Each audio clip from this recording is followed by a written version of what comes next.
ឡើងកាន់ក្បាលជាប់នឹងញញួរធ្ងន់បែកញើហូរស្រក់កាត់ផែនថ្មស្រអាប់មិនមែនសាងប្រាសាទថ្មពួកដូចមុនឡើយតែសាងចិញ្ចាម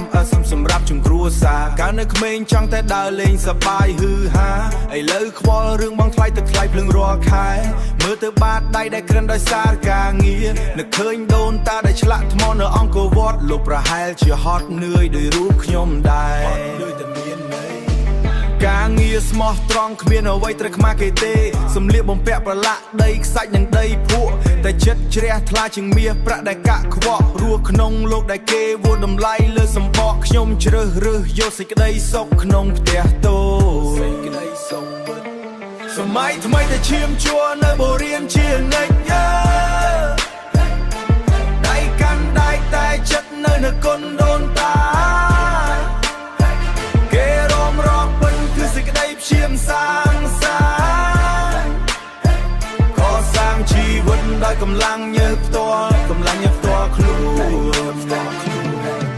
កូនប្រុសខ្ញុំសួរថាហេតុអ្វីប៉ះហត់ខ្លាំងខ្ញុំញញឹមហើយអង្អែលក្បាលវាថ្នមបំផុតជីវិតមិនមែនជារឿងនិទានផ្អែមល្ហែមឡើយវាគឺជាការតស៊ូថ្ងៃដើម្បីមោទនភាពមិនមែនដើម្បីអួតអាងដាក់អ្នកចិត្តខាងទេមិនមែនដើម្បីអួតអាងដាក់អ្នកចិត្តខាងទេតែដើម្បីឲ្យកូនមានបាយហូបឆ្អែតគ្រប់គ្រាន់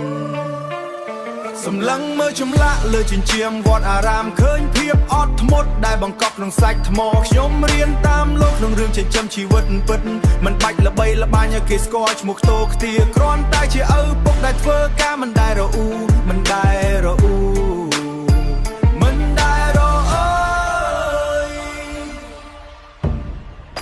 ពេលល្ងាចត្រឡប់ទៅ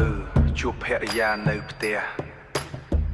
ហូបបាយជុំគ្នាជាមួយត្រីអាំងទឹកត្រីស្វាយនោះហើយគឺជាឋានសួគ៌ដែលខ្ញុំប្រាថ្នាបន្សល់ទុកនៅគំរូសម្រាប់កូនចៅទៅដៃ